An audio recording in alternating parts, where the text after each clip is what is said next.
Le cabinet du ministère de l'Environnement avait dit il y a quelques années qu'il y a 6 hectares par heure en France qui disparaissent en étant urbanisés, c'est-à-dire des routes, des villes, etc. Donc c'est un défi gigantesque d'essayer de garder de la nature et de la vie dans ces milieux-là. La ville, quoi qu'il en soit, c'est pas un milieu naturel en soi, donc si on met un peu de nature, c'est bien. Mais ça ne remplacera pas la diversité, l'importance de la nature. Par contre, la confrontation des gens avec cette nature leur permet de l'apprécier, d'y prendre garde et justement d'être éveillés à ce concept qui leur est fondamental.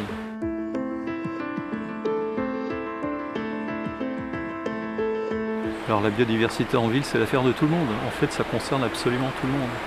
L'idéal serait que chacun se rende compte qu'il est concerné par ce sujet-là. Parce que c'est vital.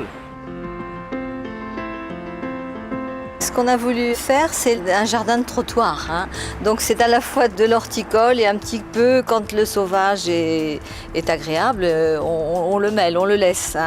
Comme je trouve que la végétation dans les villes, c'est aussi couvrir les murs, végétaliser les murs, parce que ça donne de l'oxygène.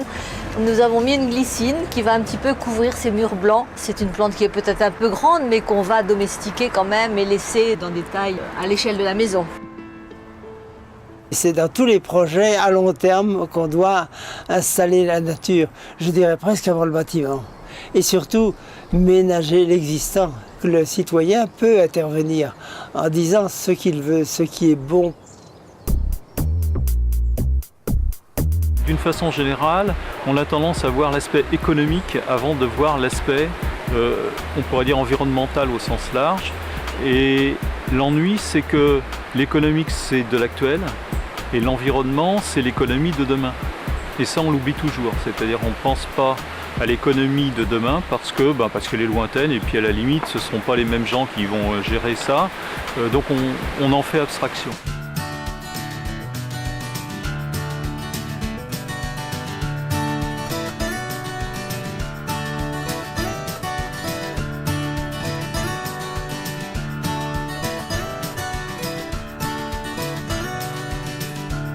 Le jardinage, pour moi, c'est un bon passe-temps. C'est aussi avoir le plaisir de manger sa production de légumes.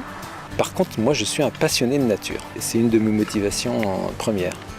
La façon dont je gère mon jardin, ça fait partie de ça. C'est-à-dire que l'objectif, c'est bien de favoriser la biodiversité. C'est-à-dire que dans ce petit bout de jardin-là, moi, je prends plaisir à observer les abeilles, les insectes. L'autre jour, j'ai coupé une salade. Le dessous, j'avais un crapaud, par exemple. Bon, pour moi, c'est un grand plaisir de voir qu'il y a ces animaux-là.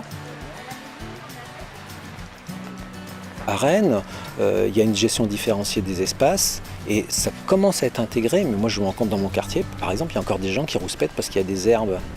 L'aspect pédagogique n'est pas, à mon avis, pas suffisamment pris en compte.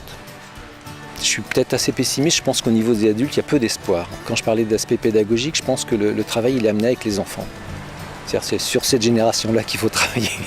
La principale chose à faire, c'est de se sentir chez soi dans la nature. Et pour se sentir chez soi dans la nature, il faut la connaître. Donc pour la connaître, il faut y être confronté. Et quand on y est confronté, petit à petit on la connaît. Quand on la connaît, on s'y sent bien. Et à partir de ce moment-là, on tient absolument à la garder.